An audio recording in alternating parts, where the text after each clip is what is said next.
నమస్తే, welcome to మనం TV. నేను యాంకర్ సిరి. ప్రస్తుతం మనతో పాటు స్టూడియోలో ఉన్నారు ప్రముఖ ఆధ్యాత్మికవేత్త, వాస్తు జ్యోతిష పండితులు, శ్రీవిద్య ఉపాసకులు శ్రీమతి జయప్రద గారు. ఒకసారి ఆవిడతో మాట్లాడదాం. అమ్మా నమస్తే. నమస్తే అమ్మా. శ్రీమాత్రే నమః. బాగున్నారా? బాగున్నానమ్మా. నువ్వు ఎలా ఉన్నావు? నేను చాలా బాగున్నానమ్మా.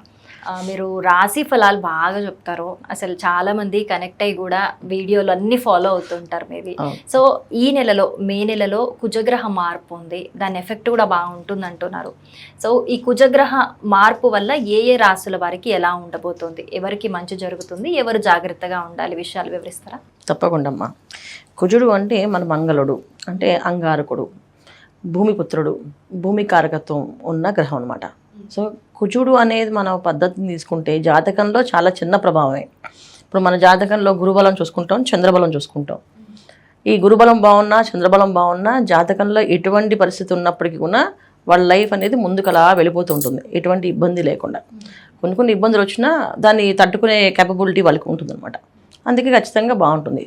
సో కుజుడు అన్నప్పటికీ ఏమైందంటే ఇక్కడ కుజుడిని చాలా తక్కువగా జాతకంలో పెద్దగా తీసుకోరు. రవిని, కుజుడిని, శుక్రుడిని అందరినీ ఏంటంటే జస్ట్ కారకత్వాలు మాత్రమే చూస్తాం. అయితే ఇప్పుడున్న కాలంలో ఇది కలియుగం. ఈ కలియుగంలో ఏవైతే చిన్నగా అనుకుంటామో వాళ్ళే పెద్దగా మారుతారని మనకు అనుకుంటాం కదా. సో అంటే ఇప్పుడు ఏదైనా నీకు ఇది రాదు అంటే వాళ్ళే పెద్ద రేపు రోజున వాళ్ళే అందరికీ ఆదర్శంగా నిలబడే అవకాశాలు, రివర్స్ చేసే పనులు ఎక్కువగా ఉండేవి. ఇవన్నీ కూడా కారకత్వాలు ఈ కలియుగంలో జరుగుతాయి. అంటే ఇప్పుడు మనం 4వ నెంబర్లో పుట్టినా, 5వ నెంబర్లో పుట్టినా ఏదైనా వాళ్ళు సాధించలేరు అని అనుకుంటారు, కానీ వాళ్ళు సాధించి చూపిస్తుంటారు. చూడడానికి కనిపించరు, సైలెంట్గా ఉంటారు. 4వ నెంబర్, 5వ నెంబరు మాట్లాడుతుంటారు. అబ్బాయి ఎన్ని మాట్లాడుతారో అన్నీ అవుతాయా ఏంటని చెప్పేసి, కానీ ఖచ్చితంగా వాళ్ళు ఒక రోజు చేసి చూపిస్తారు. అలాగే కారకత్వాల్లో తీసుకున్నప్పుడు కుజుడు, రవి, శుక్రుడు మేజర్ రోల్స్ ఈ కాలంలో కలియుగంలో ప్రారంభం అయ్యే అందరికీ. సో ఇక్కడ ఏంటంటే కుజుడిని దోషం కింద తీసుకుంటాం.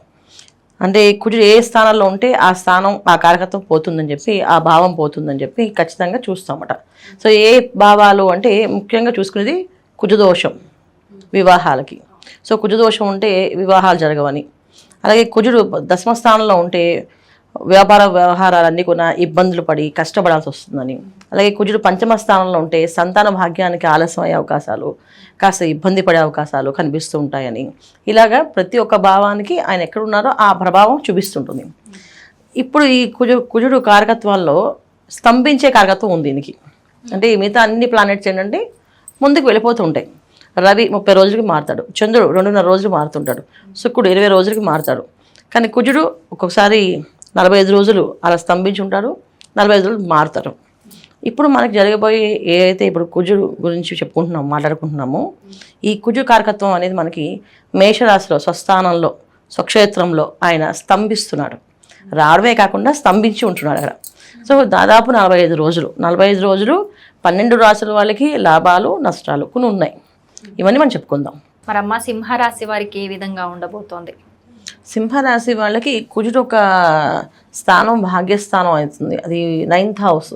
అంటే 9వ స్థానంలో పాపగ్రహాలు జనరల్గా అంత అనుకూలంగా ఇచ్చాం ఎప్పుడు కూడా. సో కారకత్వాలు అంటే ఏంటంటే ఏదైనా కోరిక ఉన్న వాళ్ళని, స్వతహాగా నాకు ఇది కావాలి అని అనుకునే వాళ్ళకి, కొంచెం గట్టిగా మాట్లాడే వాళ్ళకి, అగ్రెసివ్ అంటే కొంచెం గట్టిగా మాట్లాడే వాళ్ళకి, ఆ క్షణాన్ని కావాలి అని అలా భీష్మించి కూర్చునే వాళ్ళని, వీరందరినీ కొంచెం రజోగుణం వాళ్ళని, తామస గుణం వాళ్ళని చెప్తున్నాను, సాత్విక గుణం అని అందరూ. సో ఈ రజోగుణం అనే గుణం ఎప్పుడైతే ఉందో అది కుజుడు ఒక కారకత్వం అనమాట. సో అందుకని 9th హౌస్లో ఎప్పుడు కూడా సాత్వికమైన గ్రహాలు ఉంటే అనుకూలిస్తాయి. మనకి సాత్వికమైన గ్రహాలు అంటే గురువు, శుక్రుడు, వీరు సాత్వికమైన గ్రహాలు. చంద్రుడు కూడా సాత్వికమైన గ్రహం మనకి. సో ఇలా ఉంటే అది భాగ్యంగా, అదృష్టంగా, ఏదో పోయిన పూర్వం ఏదైతే వీళ్ళకి రాలేదో, కలగలేదో అది వీళ్ళకి వస్తుంది, అందుతుంది అని చెప్తుంటారు మన వాళ్ళు. అయితే ఇది ఇక్కడ కుజుడు ఉన్నప్పటికీ ఏమవుతుందంటే కొంత కావాలనే కోరిక, తర్వాత పట్టుదల, ఇంత ఖచ్చితంగా చేసి తీరాలని చెప్పి ఒక మొండితనము, ఇవన్నీ సింహరాశి వాళ్ళకి ఈ 45 రోజులు కనిపిస్తాయి. ఇప్పుడు దాకా సింహరాశి ఏంటంటే చాలా దర్జాగా, టీవీగా వాళ్ళ పని వాళ్ళు చేసుకుంటూ హుందాగా ఉంటారు వాళ్ళు. అంటే అందరిలాగా తొందరపడి మాట్లాడడం కానీ, తొందరపడి నిర్ణయాలు తీసుకోవడం కానీ, ఎదుటి వాళ్ళ ముందు తక్కువగా అయిపోయి వీళ్ళు లేక్గా మాట్లాడడం కానీ చేయరు. చాలా డీసెంట్గా, డిగ్నిఫైడ్గా ఉంటారు.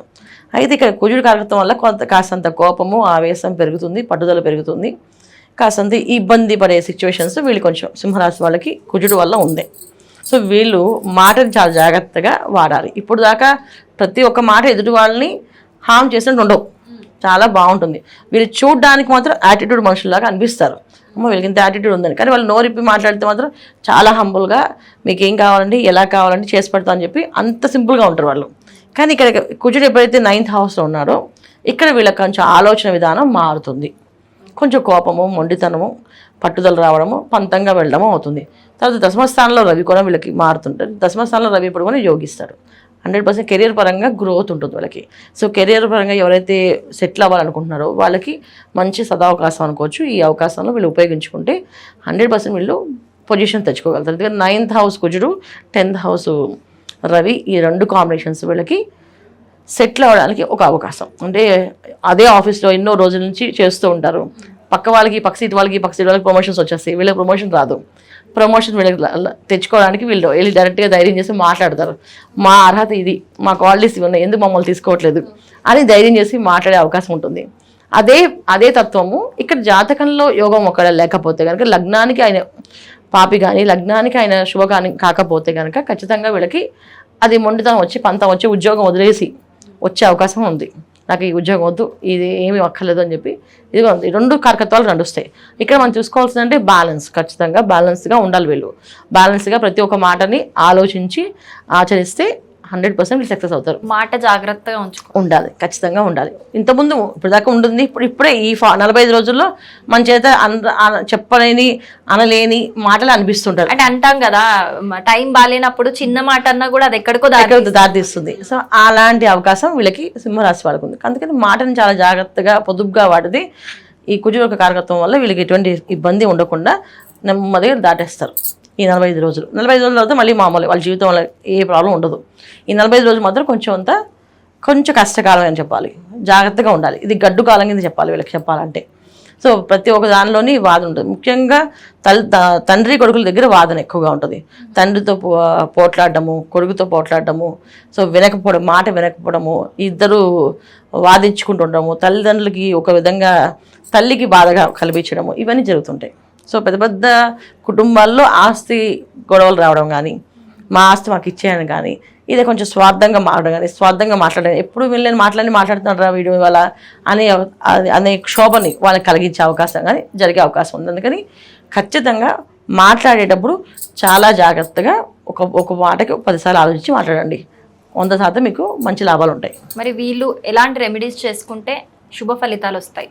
ఏం లేదన్న, ప్రతి విషయం కోపం వచ్చిందంటే ఒక 10 అంకెలు నెమ్మదిగా లెక్కెట్టుకోవాలి వీళ్ళు. ఖచ్చితంగా ఒక మాట వచ్చింది అడగాలనుకున్నారు, 1 నిమిషం ఆగాలి. ఇప్పుడు దాకా ఆగాం కదా, ఇప్పుడు ఆగపోతే ఎలా అని చెప్పేసి ఇప్పుడు మాట్లాడేస్తారు చాలా మంది. ఇది ఒక్కొక్కసారి వాళ్ళని ఇబ్బంది పడుతుంది. ఒక 10 సెకండ్స్ ఆలోచించి ఇది చేయొచ్చా చేయకూడదా అని చెప్పి అనుకుని మొదలు పెడితే అన్ని అనుకూలంగా ఉంటాయి. సెల్ఫ్ కంట్రోల్ ఖచ్చితంగా ఉండాలి. కోల్పోయే అవకాశం ఉంది, ఆ కోల్పోకుండా మనం కాపాడుకోవాల్సిన శక్తి మనకు ఉండాలి. దీనికి మెడిటేషన్ ప్రతిరోజు పొద్దున్న సూర్య నమస్కారం చేస్తూ సూర్యుడికి ఎదురుగుండా నించుకొని నమస్కారం, సూర్య మంత్రం వస్తుంది, సూర్య మంత్రాలు, లేకపోతే సూర్యుడి ఎదురుగుండా కూర్చొని ఒక 10 నిమిషాలు ఆ కిరణాలు చూస్తూ దండం పెట్టుకుంటే ఆ రోజంతా వీళ్ళు కంట్రోల్గా ఉండగలుగుతారు. ప్రతిరోజు వీళ్ళు చేయాల్సిన పరిహారం ఇదే. వీళ్ళు ఇంక మించి చేయలేదు. తండ్రిని ఎక్కువగా ఎదిరించకూడదు, తండ్రిని గౌరవించాలి. ఈ 45 రోజులు తండ్రి కాళ్ళ నమస్కారం చేయడం, తండ్రితో వాదించకుండా ఉండడము, తండ్రి దూరంగా ఉంటే నాన్న శుభోదయం అని చెప్పి బయటికి బయలుదేరడము, ఇలాంటి పనులు చేస్తుంటే వీళ్ళకి అన్ని విధాల అనుకూలంగా జరిగే అవకాశం 100% ఉంది.